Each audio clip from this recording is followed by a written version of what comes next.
Plant FAQs, Moonbeam Coreopsis. Coreopsis Cream Brulee versus Moonbeam. Coreopsis Cream Brulee adds a warm, buttery glow to my garden beds, complementing other vibrant blooms with its soft, creamy yellow petals that seem to glow in the sunlight. Coreopsis Moonbeam, on the other hand, has been a reliable performer in my garden, carpeting the landscape with its delicate, fern-like foliage and abundant pale yellow flowers that sway gently in the breeze. Coreopsis Moonbeam versus Zagreb.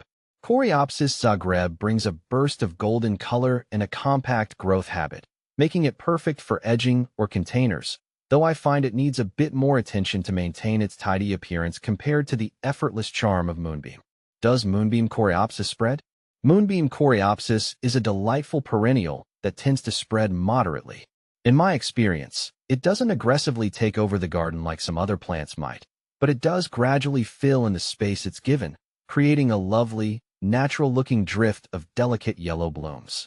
I've found that it's quite easy to control its spread by simply dividing the plants every few years or so, which also helps rejuvenate them and keeps them healthy.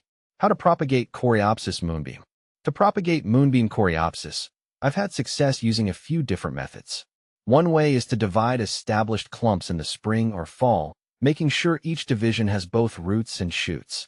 Another method is to take softwood cuttings in the spring and root them in a mixture of perlite and peat moss.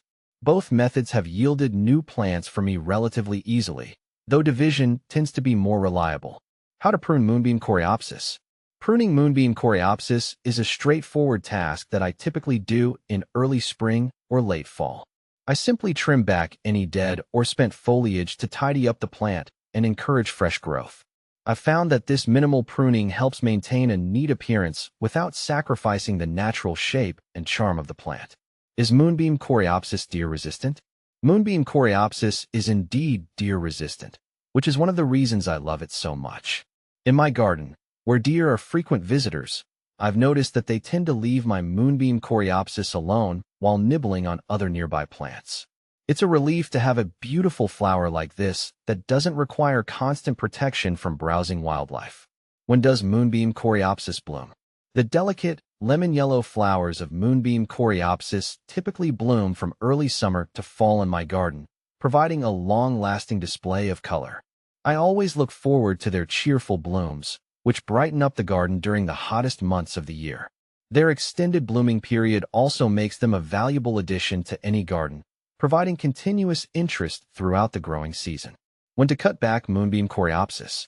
I usually cut back my Moonbeam Coreopsis in late fall or early spring, once the foliage has died back. I trim the plant down to a few inches above the ground, removing any dead or unsightly growth to tidy up the garden bed. This helps promote healthy new growth and prevents the plant from becoming too leggy or overcrowded. How to deadhead Moonbeam Coreopsis. Deadheading Moonbeam Coreopsis is a simple task that I incorporate into my regular garden maintenance routine. Throughout the blooming season, I regularly remove spent flowers by pinching them off with my fingers or using scissors. This not only keeps the plant looking tidy, but also encourages it to produce more blooms, prolonging the flowering period and enhancing its overall appearance. Is Moonbeam Coreopsis a perennial? Yes, Moonbeam Coreopsis is a perennial plant, which means it comes back year after year in my garden. I appreciate its reliability and low-maintenance nature, as it requires minimal care once established. Its long lifespan and ability to thrive in a variety of conditions make it a valuable addition to any perennial border or flower bed. What can I plant with Moonbeam Coreopsis? Moonbeam Coreopsis pairs beautifully with a variety of other sun-loving perennials and annuals in my garden. I like to plant it alongside other low-maintenance, drought-tolerant plants like lavender, salvia, and sedum, which complement its delicate foliage and bright blooms.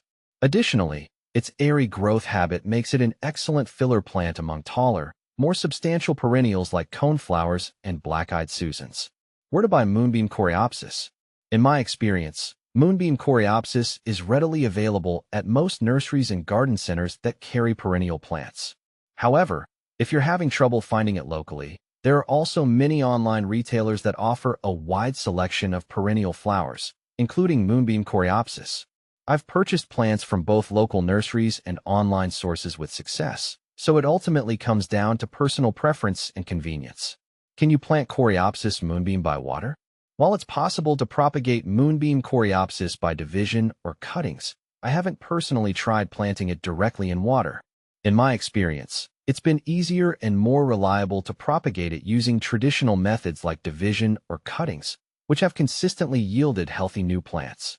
However, experimenting with different propagation techniques can be a fun and educational experience for gardeners who enjoy learning about plant propagation. How far do you space Coreopsis moonbeam? When spacing out my Moonbeam Coreopsis plants, I typically allow about 18 to 24 inches between each plant. This gives them enough room to spread and fill in the space without overcrowding each other. However, if you prefer a denser look or want quicker coverage, you can space them a bit closer together, but be mindful that they may need more frequent division to prevent overcrowding in the long run.